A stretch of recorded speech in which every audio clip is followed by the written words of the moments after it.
Hello दोस्तों। आज हमारा 25 फरवरी 2023 है। गुड मॉर्निंग सभी को। आपका आईएएस सर्वोदय में स्वागत है। आज हम आपको 25 फरवरी आज का जो न्यूज़ होगा, इंपॉर्टेंट न्यूज़ अगर बात करें पीटी के हिसाब से या मेंस का, तो बहुत ही इंपॉर्टेंट न्यूज़ आपके सामने डिस्कस करेंगे। कृपया आप लोगों से गुजारिश है कि कृपया इस चैनल को शेयर और सब्सक्राइब जरूर करें, ताकि आपको आने वाले जो नोटिफिकेशन है वो आपको आसानी से प्राप्त हो सके। और वीडियो को आप लोग शुरू से लास्ट तक जरूर रखें। और फिर हमेशा ये रिक्वेस्ट रहेगा कि आप इसको शेयर और सब्सक्राइब जरूर करें, ताकि हमें भी लाभ मिलेगा। हम लोग कुछ समय लगता है इसको तैयार करने में, चीज़ें में। चलिए, अगर एग्ज़ाम के आगामी एग्ज़ाम की अगर बात करें हम, तो अभी आगामी एग्ज़ाम आपका यूपी पीछे से है लेटेस्ट में आपका। ये 14 मई को होगा। 28 मई को आपका यूपीएससी है। इस पर भी आपको बहुत सारा हेल्प मिलेगा इस सेशन से।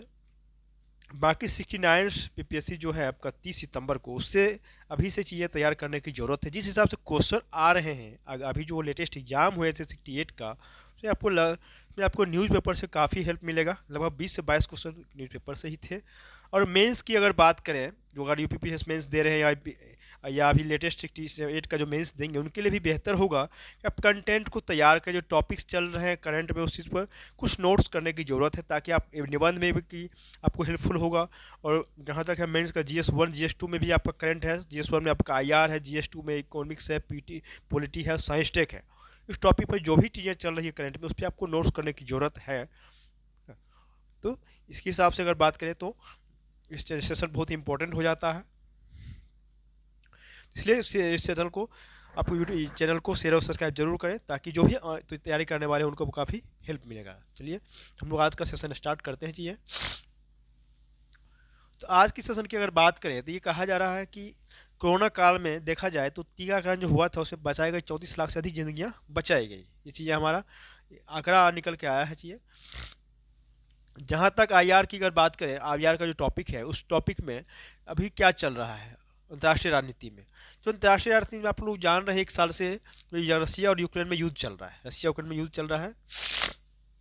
इसमें हुआ क्या है कि संयुक्त राष्ट्र में यूक्रेन युद्ध पर मतदान से दूर रहा भारत जो है, संयुक्त राष्ट्र में भारत एक बार फिर जो है यूक्रेन युद्ध के संबंध में अपना जो प्रस्ताव था, प्रस्ताव पर मतदान से किनारा कर लिया।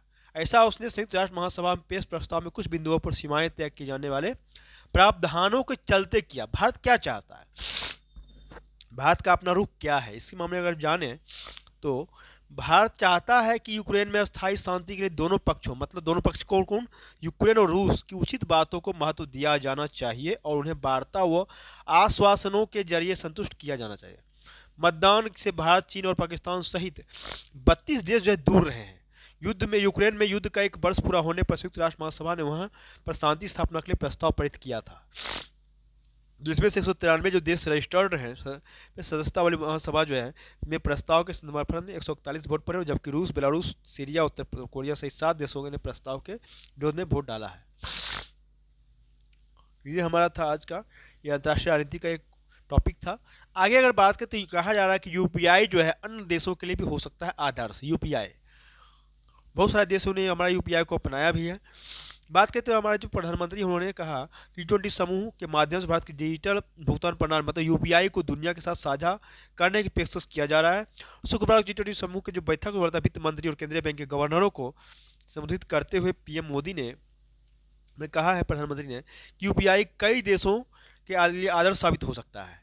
इसलिए उन्होंने ये भी कहा कि वैश्विक स्तर पर तमाम चुनौतियों के जो बावजूद जो चुनौतियां चल रही है, भारत का जो इकोनॉमी है, भारतीय इकोनॉमी में की सक्रियता से वे प्रेरणा ले सकते हैं। उन्होंने ये भी कहा कि भारतीय उपभोक्ता और उत्पादक दोनों आशावादी हैं और उन्हें अपने भविष्य को लेकर भरोसा है। उन्हें G20 देशों से कहा है कि हम उम्मीद करते हैं कि भारत की तरफ विकसित इकोनॉमी भी सकारात्मकता का संचार करेंगे। ठीक है, आगे चलेंगे बात को। प्रधानमंत्री ने कहा कि वित्तीय क्षेत्र, अगर हम भारत का वित्तीय क्षेत्र की अगर बात करें, तो वित्तीय क्षेत्र में तकनीक का वर्चस्व बढ़ता जा रहा है। कोरोना काल में डिजिटल भुगतान की मदद से ट्रांजैक्शन आसान हो गया है। इस दिशा में भारत का अपना अनुभव दुनिया के लिए मॉडल बन सकता है। पिछले कुछ वर्षों में हमने काफी भरोसेमंद और क्षमतावान स्ट्रक्चर का विकास किया है।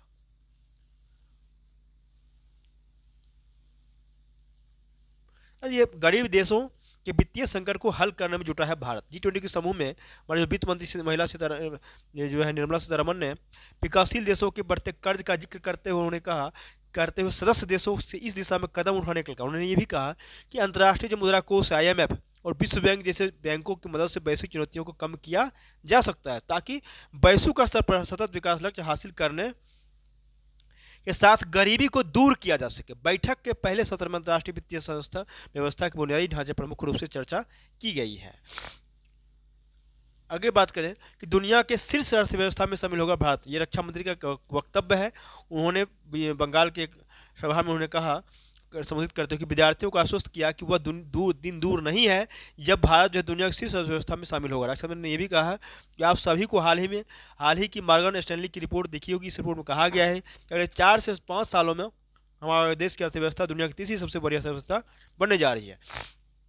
रक्षा मंत्री ने यह भी कहा है कि हम इसी तरह से आगे बढ़ते हैं तो वह दिन दूर नहीं कि हमारा भारत दुनिया की 3 अर्थव्यवस्थाओं में से एक होगा। हमारा देश दुनिया की 5वीं सबसे बड़ी अर्थव्यवस्था के रूप में लगातार आगे बढ़ रहा है।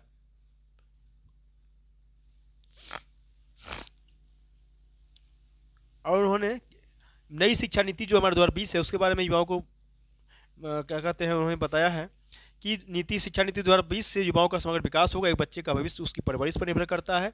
टैगोर का विश्व भारती में ये विश्वास दिखाता है कि यह रास्ता कैसे होना चाहिए। समाज सुधारक गोपाल कृष्ण गोखले के शब्द में बंगाल में जो आज सोचता है भारत वो कल सोचता है, उन्होंने ये भी कहा। सबसे आगे चलें कि छात्र अब मुफ्त में भर सकेंगे CUT UG फॉर्म, मतलब विश्वविद्यालय के स्नातक पाठ्यक्रम में दाखिले मतलब एडमिशन करने के लिए आपको CUT में आवेदन के लिए छात्रों को अब साइबर कैफे का चक्कर नहीं लगाना होगा। कुल मदद से देश भर में हेल्प सेंटर खोले जाएंगे।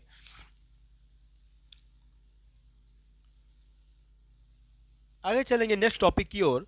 तो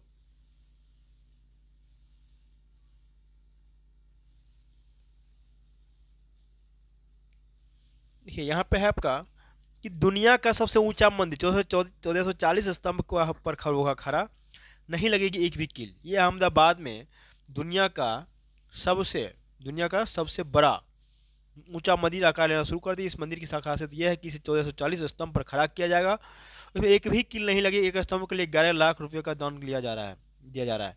अब तक 680 श्रद्धालुओं ने अपने अपने नाम से स्तंभ लिया है। वर्ष 2026 तक मंदिर का निर्माण पूरा होने का लक्ष्य रखा गया है। इसके बाद ये लोगों के लिए खोला जाएगा। 4,70,716 वर्ग फीट में होगा ये मंदिर का निर्माण। 30 लाख वर्ग फीट में फैला होगा मंदिर परिसर।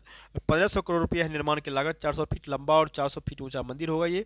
13 विकसित म्यूजियम खोले जाएंगे। सवा 200 करोड़ लोग जुड़े मैं पाया का पिलर अभियान से। ऊंचा स्थित उमिया से संबंध 1 घंटे में 10,000 श्रद्धालु दर्शन कर पाएंगे। 300 फीट की ऊंचाई पर बनेगी मूविंग गैलरी, जहां से अहमदाबाद का भव्य नज़ारा देखा जा सकता है। ये करंट का न्यूज होगा आपका।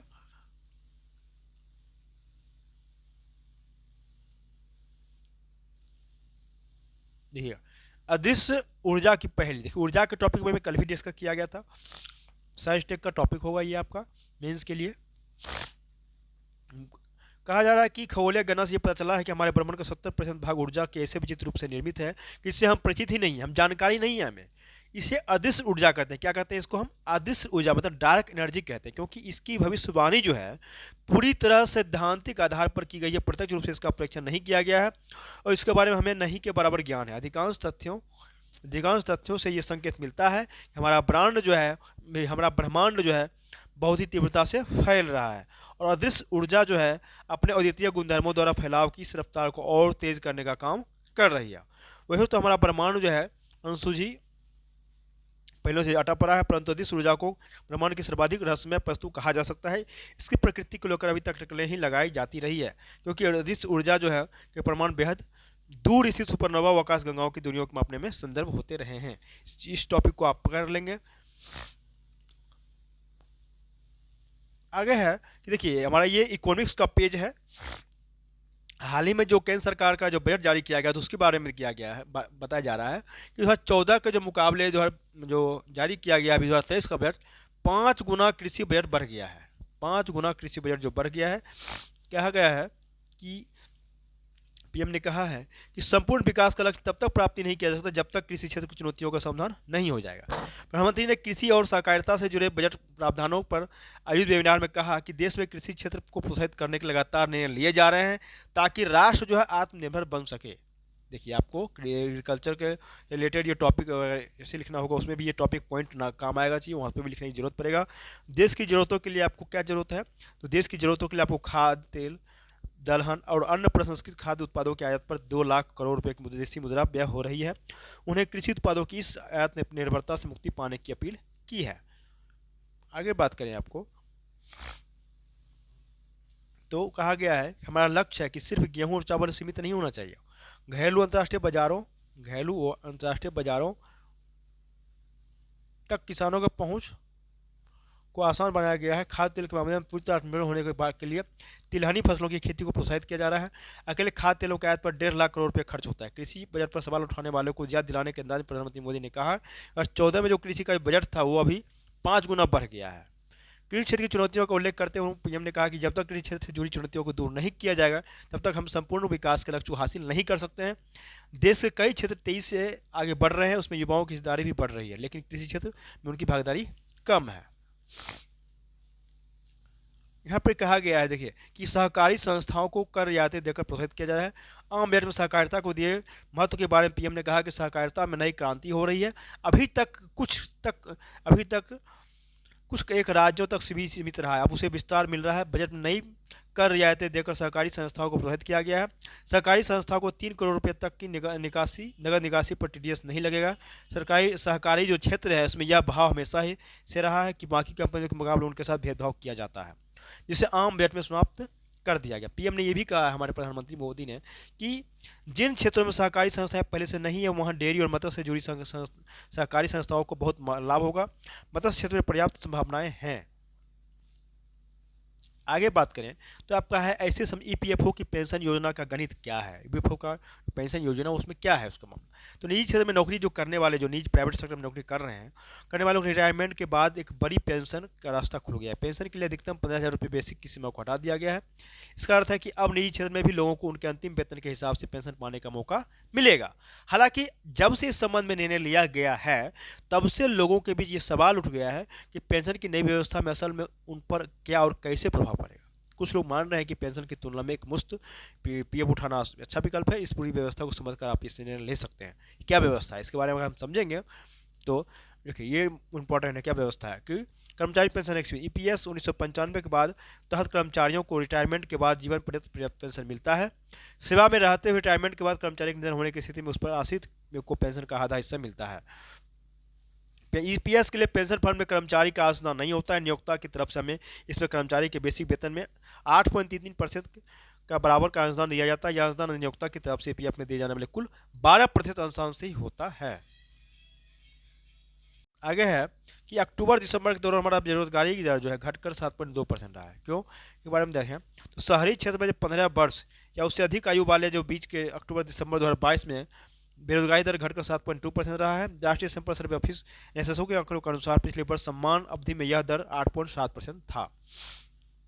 बेरोजगारी दर को कुल श्रम बल के बीच बेरोजगार व्यक्तियों के प्रतिशत के रूप में परिभाषित किया जाता है। अगर बात करें हम एनएसएसओ के अनुसार कहा जा रहा है कि कोरोना महामारी के कारण लगाए गए प्रतिबंधों के चलते अक्टूबर से लेकर दिसंबर 2021 के दौरान बेरोजगारी दर उच्चतर स्तर पर था। हालांकि जुलाई सितंबर 2022 में यह दर 7.2% पर आ गई थी। 17वें आवधिक श्रम बल सर्विस पीएलएसए के अनुसार अधिक वर्षों में बेरोजगारी दर 7.6% रही थी। आगे चलेंगे ठीक है। तो यूक्रेन जो युद्ध है उसका 1 साल पूरा हो गया। शांति की गंभीर पहल नहीं है। यूएन में देखिए यहाँ पे है, यूएन में भारत ने दिया महात्मा गांधी के शांति को संदेश दिया है। क्या दिया है तो संयुक्त राष्ट्र महासभा ने यूक्रेन के 1 वर्ष पूरा होने पर संघर्ष पर चर्चा के लिए बैठक के बीच आयोजन किया गया था। इस आयोजन के एक विशेष कार्यक्रम की मेजबानी के दौरान भारत ने राष्ट्रपिता महात्मा गांधी के शांति को संदेश को रेखांकित किया है। संयुक्त राष्ट्र में हमारे जो भारत के अस्थायी मिशन की ओर से इस यूनिवर्सिटी फॉर पीस के साथ एक संयुक्त कार्यक्रम में गांधी राष्ट्रीय सिपह मिशन जीवन और उत्कर्ष विषय पर चर्चा किया गया है। इस कार्यक्रम में गांधी के सिद्धांत और मिशन लाइफ की अवधारणा पर ध्यान देने के साथ ही आज दुनिया में इसकी प्रासंगिकता पर विचार विमर्श किया गया है। यूएन में यूक्रेन पर चल रही बहस में कश्मीर का जिक्र करने पर पाक की फटकार। संयुक्त राष्ट्र महासभा के यूक्रेन संकट पर विशेष सत्र के दौरान जम्मू कश्मीर का जिक्र करने को लेकर भारत ने पाकिस्तान को फिर से लताड़ लगाई है।